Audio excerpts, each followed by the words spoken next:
दोस्तों ज़रा एक विजुअल इमेजिन कीजिए कि एक बहुत बड़ा ग्राउंड है। हजारों लोग जमा हैं, सिर ढके हुए हैं और उनमें से कईयों ने दस्तार यानी कि टर्बन भी पहनी हुई है। हारमोनियम और तबला बजाया जा रहा है, बिल्कुल किसी ट्रेडिशनल शबद कीर्तन की तरह। लेकिन अगर आप ध्यान देंगे तो शब्द गुरबानी के नहीं बल्कि हालेलुया और यीशु मसीह के निकलेंगे। पंजाब की धरती पर, जिसे हम हमेशा से गुरुओं की धरती कहते हैं, वहां एक ऐसी साइलेंट और बहुत मैसिव एक डेमोग्राफिक वेव हमें नजर आ रही है जिसने देश भर के सोशोलॉजिस्ट और रिलीजियस इंस्टीट्यूशंस को हैरान करके रख दिया है। पंजाब, जो टेक्निकली अपनी सिख मेजॉरिटी और हिंदू सिख कल्चरल फ्यूजन के लिए जाना जाता था, आज एक अनप्रेसिडेंटेड रिलीजियस शिफ्ट का एपिसेंटर बन चुका है। और आज का हमारा ये टॉपिक किसी रिलीजियस डिबेट या पॉलिटिक्स के बारे में नहीं है दोस्तों। What we are going to do today is actually a very deep sociological and historical analysis of a crisis जो पंजाब के सोशल फैब्रिक के अंदर बहुत गहराई तक फैल चुका है। जब भी हम इतिहास को बहुत ध्यान से क्लोजली ऑब्जर्व करते हैं तो समझ आता है कि किसी भी सोसाइटी में रिलीजन का मास लेवल पर शिफ्ट कभी भी रातों रात या एकदम अचानक से नहीं होता। इसके पीछे कई दशकों का सोशियो इकोनॉमिक और कल्चरल टर्मोइल दबा होता है। दोस्तों, मैं चंदन शर्मा आपके हिस्ट्री और करंट अफेयर्स के सीनियर फैकल्टी के रूप में जब स्टडी आईक्यू पर इन्हीं सोशो कल्चरल टाइमलाइंस को सालों से डिकोड करता आ रहा हूं, और मेरा पर्सनली ये मानना है कि पंजाब का ये demographic shift modern Indian history का एक बहुत बड़ा और कॉम्प्लेक्स पिवट है। इसे डीपली समझना सिविल सर्विसेज के हर एस्पिरेंट और हर जागरूक नागरिक के लिए बहुत ज्यादा जरूरी है। तो आखिर पंजाब में चल क्या रहा है? That is a very critical question. ये लोग कौन हैं जो कन्वर्ट होते जा रहे हैं, कहां से आ रहे हैं, और सबसे बड़ा सवाल, आखिर ये कन्वर्ट हो क्यों रहे हैं? देखो दोस्तों, अगर हम आंकड़ों की बात करें, क्योंकि आंकड़ों से पता लगेगा कि कन्वर्जन का क्या स्टेटस है, तो गवर्नमेंट डेटा और ग्राउंड रियलिटी में काफी बड़ा फर्क नजर आता है। अगर आप 2011 के ऑफिशियल सेंसस को देखेंगे तो आपको लगेगा कि भाई कोई प्रॉब्लम ही नहीं है। उस सेंसस के मुताबिक पंजाब में क्रिश्चियन पॉपुलेशन करीब करीब 1.2% रिकॉर्ड की गई थी, यानी कि रफली करीब 3 से 3.5 लाख लोग पंजाब में क्रिश्चियन पॉपुलेशन के हैं। लेकिन आज अगर आप ग्राउंड रिपोर्ट्स, इंडिपेंडेंट सर्वेज और लोकल एडमिनिस्ट्रेशन की हलचल को देखेंगे तो एक बिल्कुल अलग कहानी बयां होती है। अनऑफिशियल एस्टिमेट्स स्ट्रांगली सजेस्ट करते हैं कि एक्चुअल नंबर्स इससे कई गुना, कई परसेंटेज ज्यादा हैं। तो फिर एक जेन्युइन सवाल यहां पर यह उठता है कि ये नंबर्स ऑफिशियल डेटा में नजर क्यों नहीं आ रहे? यहां पर एंट्री होती है एक बिल्कुल न्यू कॉन्सेप्ट की, जिसे हम अकेडमिक्स और सोशियोलॉजिस्ट्स की भाषा में क्रिप्टो क्रिश्चियंस या कल्चरल क्रिश्चियंस कहते हैं। पंजाब में जो लोग हेवीली क्रिश्चियनिटी की तरफ जा रहे हैं, उनमें से एक बहुत बड़ा हिस्सा ऑफिशियली अपना रिलीजन पेपर के ऊपर चेंज नहीं करता, और इसका रीजन प्योरली एडमिनिस्ट्रेटिव और इकोनॉमिक सर्वाइवल से जुड़ा हुआ है। जो कम्युनिटीज सबसे ज्यादा कन्वर्ट हो रही हैं वो मोस्टली सोसाइटी के मार्जिनलाइज्ड सेक्शन से आती हैं।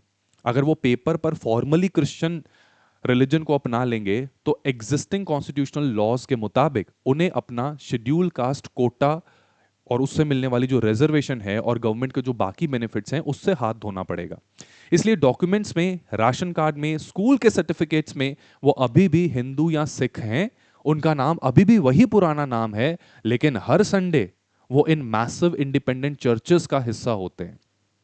एक और न्यू टर्म काफी प्रोमिनेंटली यूज हो रही है पंजाब में ग्राउंड पर, क्रिश्चियन सिख, जो कंप्लीटली एक नया सोशियोलॉजिकल फिनोमिना है जिसमें लोग सिखिज्म की आउटवर्ड आइडेंटिटी रखते हुए क्रिश्चियन थियोलॉजी को फॉलो कर रहे हैं। और अगर हम ज्योग्राफिकल एपिसेंटर्स की बात करें तो ये कोई एक दो गांव की आइसोलेटेड घटना नहीं है दोस्तों। पंजाब का माझा और द्वाबा रीजन ये पूरी की पूरी इस मूवमेंट का एब्सोल्यूट सेंटर बन चुका है। गुरदासपुर, तरन तारन, जलंधर और अमृतसर के रूरल बेल्ट्स और खासकर बॉर्डर एरियाज में अगर आप ड्राइव करेंगे तो आपको हर थोड़े थोड़े किलोमीटर्स पर एक नई कॉन्ग्रीगेशन और छोटे बड़े चर्चेस ऑपरेट होते हुए नजर आएंगे। ये वेव अचानक से इतनी तेज कैसे फैल गई? ऐसा क्या फ्रैक्चर आया पंजाब के सोशल स्ट्रक्चर में पिछले एक दशक के अंदर जिसने इतने मैसिव स्केल के ऊपर कन्वर्जन्स को इतनी तेजी से फ्यूल कर दिया? तो ये जो सवाल है ना, इसका जवाब ढूंढने के लिए हमें पूरी तरह से पंजाब के सोशल फॉल्ट लाइंस को थोड़ा ध्यान से एनालाइज करना पड़ेगा। और यहां पर हमारे सामने एक बहुत बड़ा और अफसोसजनक पैराडॉक्स आता है। ध्यान से सुनिएगा। संयम से। सिखिज्म का फंडामेंटल कोर मालूम है क्या है? श्री गुरु नानक देव जी और बाकी सभी गुरुओं ने अपने समय पर स्ट्रिक्टली और बहुत लाउडली कास्ट सिस्टम को रिजेक्ट किया था। सिख फिलॉसफी कहती है मानस की जात सबे एक के पहचान बो, यानी पूरी मानवता, पूरी ह्यूमैनिटी की एक ही जाति है। लंगर और पंगत का रेवोल्यूशन लाया ही इसलिए गया था ताकि राजा और रंक एक ही लाइन में एक बराबर जमीन पर बैठकर खाना खाएं, ताकि डिस्क्रिमिनेशन का कोई स्कोप ना बचे। लेकिन रूरल पंजाब की ग्राउंड रियलिटी इस आइडियल फिलॉसफी से बहुत अलग और बहुत दुखदाई है। पंजाब के गांव में कास्ट सिस्टम आज भी एक बहुत ही रिजिड और विजिबल तरीके से ऑपरेट करता है। एक तरफ डोमिनेंट जट सिख कम्युनिटी है जिसके पास हिस्टोरिकली और प्रैक्टिकली स्टेट की मैक्सिमम एग्रीकल्चरल लैंड ओनरशिप है और उसी से पॉलिटिकल और सोशल इन्फ्लुएंस भी आता है।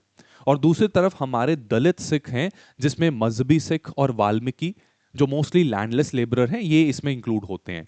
नंबर्स के हिसाब से अगर आप देखें तो पंजाब में लगभग 32 से 33% दलित पॉपुलेशन है, जो कि बाय द वे पूरे भारत में स्टेट वाइज प्रोपोर्शन के हिसाब से सबसे ज्यादा है। प्रोपोर्शनेटली सबसे ज्यादा दलित पॉपुलेशन पंजाब में है। लेकिन इतनी बड़ी पॉपुलेशन होने के बावजूद इन गांवों में इनइक्वालिटी एवरीडे लाइफ का एक हिस्सा बन चुकी है। कई गांवों में अपर कास्ट और लोअर कास्ट के गुरुद्वारे तक अलग बन चुके हैं। यहां तक कि शमशान घाट यानी कि क्रिमेशन ग्राउंड्स उनको भी कास्ट के हिसाब से डिवाइड कर दिया गया है। अब जरा इस चीज के साइकोलॉजिकल इंपैक्ट के बारे में थोड़ी देर सोचिए। एक आम मेहनतकश इंसान रिलीजन से सबसे पहले क्या चाहता है? स्पिरिचुअल पीस, ठीक है, लेकिन उससे भी पहले सोसाइटी में डिग्निटी, बराबरी और थोड़ी सी रिस्पेक्ट चाहता है। जब एक मार्जिनलाइज कम्युनिटी का इंसान डेली देखता है कि जिस फेथ का फाउंडेशन ही प्योर इक्वालिटी के ऊपर हुआ था वहां लोकल लेवल पर उसके साथ हर दिन डिस्क्रिमिनेशन हो रहा है, उसके पास जमीन नहीं है, गांव की डिसीजन मेकिंग में उसकी कोई आवाज नहीं है, तो उसके अंदर एक बहुत डीप जनरेशनल एलियनेशन डेवलप होना स्टार्ट हो जाती है।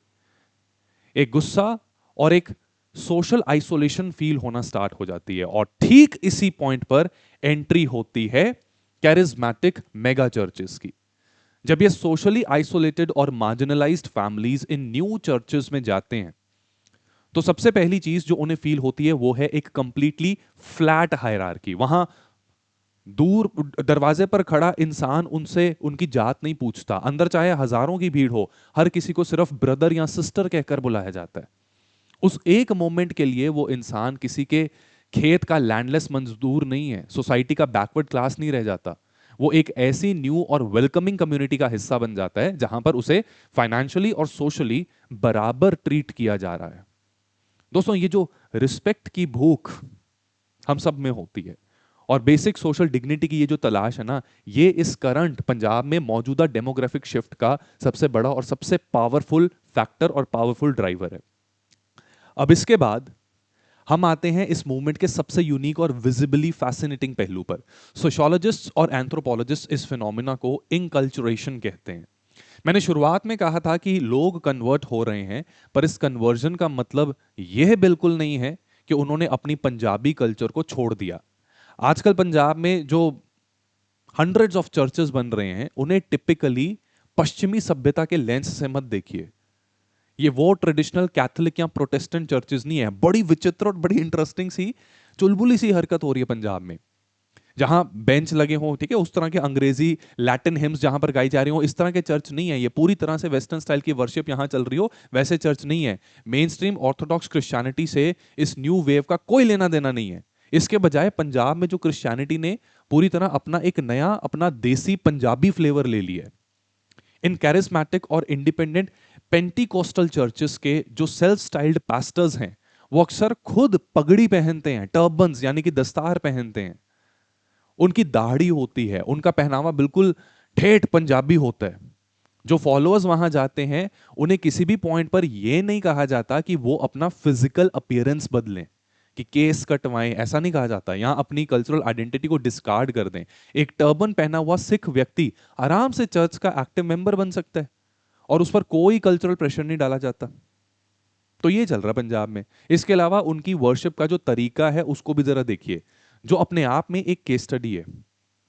वहां वेस्टर्न क्वायर नहीं होता, वहां बिल्कुल ट्रेडिशनल कीर्तन होता है। यूट्यूब पर जाकर ना पंजाबी क्रिश्चियन कीर्तन जरा सर्च कीजिएगा। स्टेज पर हारमोनियम और तबला बजता है, चिमटा भी यूज होता है वो छन छन वाला, और बिल्कुल ट्रेडिशनल पंजाबी और गुरबानी स्टाइल की डीप इमोशनल धुनों के ऊपर यीशु की स्तुति की जाती है, उनके भजन गाए जाते हैं। संडे सर्विसेज जब खत्म हो जाती हैं तो बिल्कुल किसी गुरुद्वारे की तर्ज पर वहां लंगर भी लगाया जाता है, जहां सब नीचे पंगत में बैठकर फ्री कम्युनिटी मील खाते हैं, और प्रेयर्स के ठीक बाद प्रसाद भी डिस्ट्रीब्यूट किया जाता है, बिल्कुल सिख कल्चर की तरह। ये लेवल का जो कल्चरल एसिमिलेशन है ना, ये कोई एक्सीडेंट नहीं, it is a deliberate and a very brilliantly designed strategy. इसका डीप साइकोलॉजिकल फायदा ये होता है कि कन्वर्ट होने वाले व्यक्ति को कभी एक झटका नहीं फील होता कि वो अपनी मिट्टी, अपनी जमीन या अपने पंजाबी रूट से अचानक कट गया है। उन्हें किसी एलियन कल्चर को अडॉप्ट नहीं करना पड़ता, उन्हें प्रिसाइसली ये महसूस होता है कि हम अपने कल्चर को छोड़ नहीं रहे, हम आज भी उतने ही सच्चे पंजाबी हैं। हमने बस अपनी जो अर्थली, जो इंसानों वाली प्रॉब्लम्स होती हैं जैसे कि ये कास्ट डिस्क्रिमिनेशन और पॉवर्टी, इसको सॉल्व करने के लिए अपने एक फेथ सिस्टम को कंप्लीटली नए फेथ से अपग्रेड कर दिया है। ठीक है, स्पिरिचुअलिटी की जगह अर्थली प्रॉब्लम्स का सोल्यूशन ढूंढ रहे हैं वो। उनके अपने नेटिव गांव के सोशल स्ट्रक्चर में उन्हें फ्रीली एक्सेप्ट नहीं किया गया था, पर इस नई जगह पर उन्हें अपने ही कल्चर, अपनी ही फेमिलियर संगीत, वही लंगर का कंफर्ट और अपना ही पहनावा मिल रहा है, लेकिन एक ऐसे अपग्रेडेड एनवायरनमेंट में जहां उन्हें सडनली वीआईपी जैसी रिस्पेक्ट दी जा रही है, बिकॉज एवरीवन इज अलाइक। इस स्मार्ट कल्चरल ओवरलैप ने इस पूरे ट्रांजिशन को इतना सीमलेस, अट्रैक्टिव और मास अपीलिंग बना दिया है कि traditional main stream Sikh institutions जैसे कि एसजीपीसी और बाकी religious bodies initially completely off guard catch हो गए। उनको पता ही नहीं लगा था कि ऐसा भी कोई मूवमेंट चल रही है। ये नए इंडिपेंडेंट पास्टर्स मार्जिनलाइज्ड कम्युनिटीज की ही भाषा में उन्हीं के डीपली रिस्पेक्टेड कल्चरल सिंबल्स को यूज करके एक बिल्कुल पैरेलल और बहुत बड़े रिलीजियस फ्रेमवर्क को खड़ा कर रहे हैं, जो अब ट्रेडिशनल इंस्टीट्यूशंस के लिए एक डायरेक्ट एग्जिस्टेंस का चैलेंज बनता जा रहा है।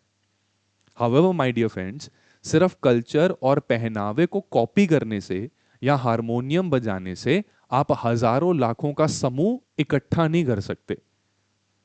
एक बहुत बड़ा पुलिंग फैक्टर और भी है यहां पर, और यहां से हम एंटर करेंगे इस मूवमेंट के सबसे कंट्रोवर्शियल और सबसे पावरफुल ड्राइवर की तरफ, द कैरिस्मेटिक मेगा चर्चेस और उनके मिरेकल क्योर्स।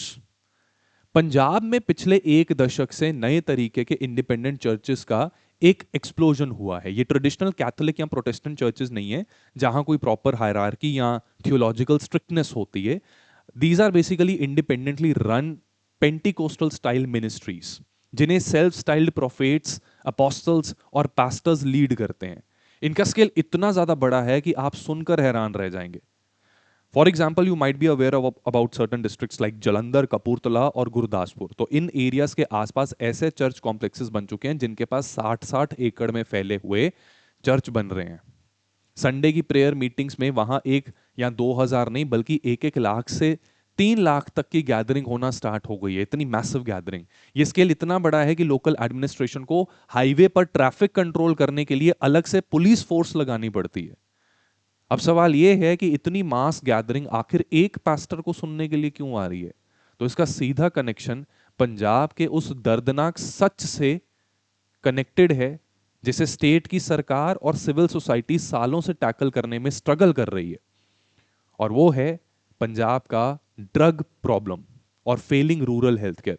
पंजाब के गांव में नशे ने पूरी की पूरी जनरेशंस को तबाह करके रख दिया है।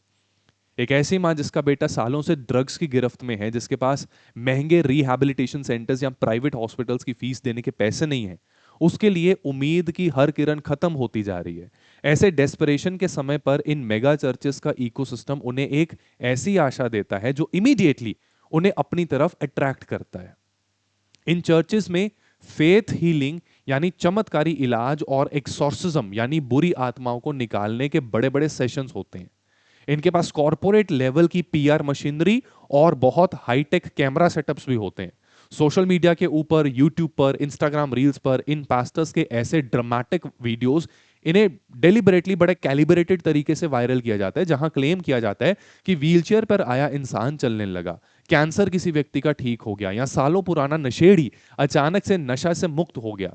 अब ये क्लिनिकली सच है या एक केयरफुली ऑर्केस्ट्रेटेड साइकोलॉजिकल मैनिपुलेशन, इस पर बहुत गहराई से डिबेट्स की जा सकती हैं, पर एक डेस्परेट गरीब और बीमार परिवार के लिए ये क्लेम्स एक इमीडिएट पेनेशिया, एक इंस्टेंट सोल्यूशन की तरह लगते हैं।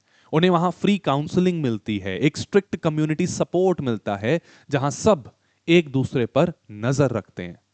And we have to give this, कई केसेस में actually I have also seen de addiction में एक्चुअली थोड़ी मदद मिलती भी है। ये फर्स्ट हैंड एक्सपीरियंस से बता रहा हूं। ये मिरेकल्स की उम्मीद और कम्युनिटी सपोर्ट का इल्यूजन इतना ज्यादा कई बार स्ट्रांग हो जाता है, रूरल एरिया से बसेस की बसेस भरकर हर संडे इन मेगा चर्चेस की तरफ निकल पड़ती हैं। दोस्तों, जब हम ऐसे deeply layered socio economic issues को एनालाइज करते हैं, तभी हमें प्रैक्टिकली ये समझ में आता है कि एक आईएएस या आईपीएस ऑफिसर होने का एक्चुअल ग्राउंड चैलेंज होता क्या है। सोसाइटी के इन कॉम्प्लेक्सिटीज को समझना सिर्फ एक इंटरेस्टिंग स्टोरी नहीं है। अगर आप अपना यूपीएससी का सिलेबस उठाकर देखेंगे तो वहां पर जीएस पेपर 1 में इंडियन सोसाइटी और जीएस पेपर 3 में इंटरनल सिक्योरिटी और बॉर्डर एरिया मैनेजमेंट के एग्जैक्टली यही वो कोर मुद्दे हैं जो आपके एग्जाम में प्रॉपरली टेस्ट किए जाएंगे।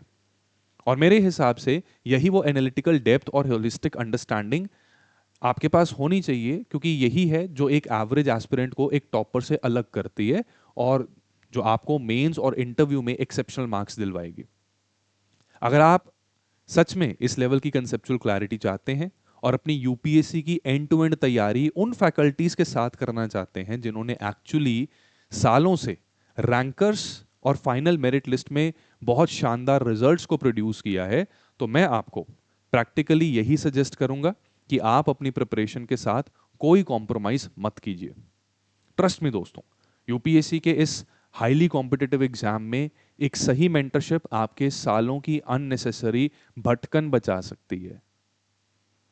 और इसी वजह से आपको यह सलाह दी जाएगी कि आज ही स्टडी आईक्यू के P2I यानी कि प्रीलिम्स टू इंटरव्यू निर्माण बैच में एडमिशन ले लीजिए। अगर आप डायरेक्टली एक कोड यूज करते हैं दैट इज CS लाइव, तो आपको इस एग्जॉस्टिव कोर्स के ऊपर, एंड टू एंड कोर्स के ऊपर सीधा 50% तक का मैक्सिमम पॉसिबल डिस्काउंट मिल जाएगा।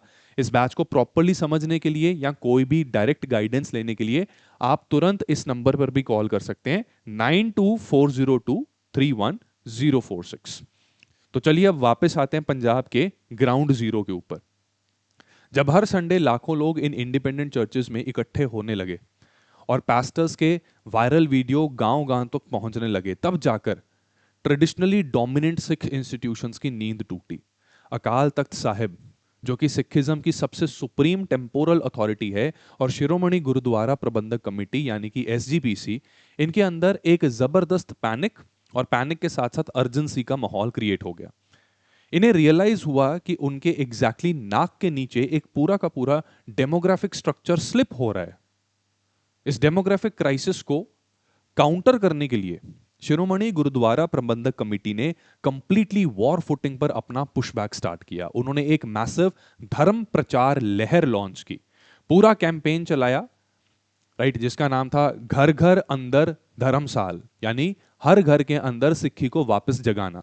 आजकल SGPC के स्पेशल प्रचारक्स कीर्तनी जत्थे बॉर्डर बेल्ट्स और उन हाईली इफेक्टेड रूरल एरियाज में जाकर लगातार कैंप्स लगा रहे हैं।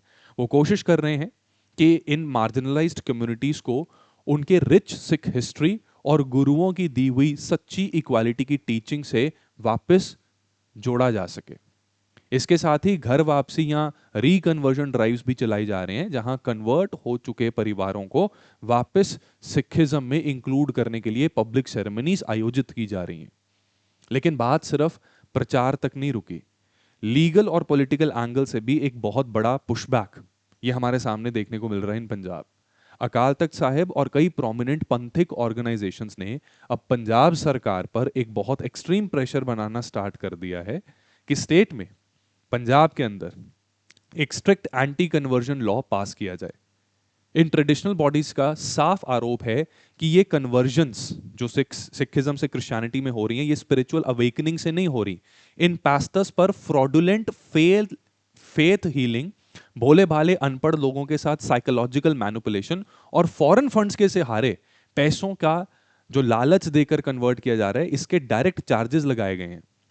Sikh leaders in mega churches को ओपनली पाखंड की दुकानें भी बुला रहे हैं और क्लेम किया जा रहा है कि ये पूरे पंजाब के कल्चरल और रिलीजियस इकोसिस्टम को सिस्टमैटिकली डिस्ट्रॉय कर रहे हैं। इस इंस्टीट्यूशनल और पॉलिटिकल नैरेटिव का रिजल्ट ग्राउंड पर बहुत ही वॉलेटाइल हो चुका है दोस्तों। आज का जो पंजाब के विलेजेस हैं, एक रिलीजियस टिंडर बॉक्स, ठीक है, कभी भी फट सकते हैं, इस प्रकार से सिचुएशन हो रही है। देखो, निहंग सिख जो हमेशा से अपने आप को गुरु की लाडली फौज और धर्म के रक्षक मानते हैं, जो कि वो हैं भी, तो उन्होंने इन चर्चेस और पास्टर्स के खिलाफ सीधा एक्शन लेना शुरू कर दिया। पिछले कुछ ही समय में ऐसे कई इंसिडेंट्स रिपोर्ट हुए हैं जहां निहंग जत्थेबंदियों ने गांव-गांव में चल रही इस नई प्रेयर मीटिंग्स पर प्रोटेस्ट किया। लोकल लेवल पर कई क्लैशेस भी रिपोर्ट हुए हैं। गाड़ियों में तोड़फोड़ हुई और पुलिस एफआईआर तक लॉन्च करनी पड़ गई। सिचुएशन इतनी ज्यादा टेंस हो गई कि रूरल बेल्ट्स में एक डीप पोलराइजेशन क्रिएट हो चुकी है, जहां एक तरफ ट्रेडिशनल सिख इंस्टीट्यूशंस अपनी एग्जिस्टेंस बचा रहे हैं और दूसरी तरफ मार्जिनलाइज्ड कम्युनिटीज इन चर्चेस के अम्ब्रेला के नीचे अपनी आजादी और डिग्निटी को डिफेंड कर रहे हैं।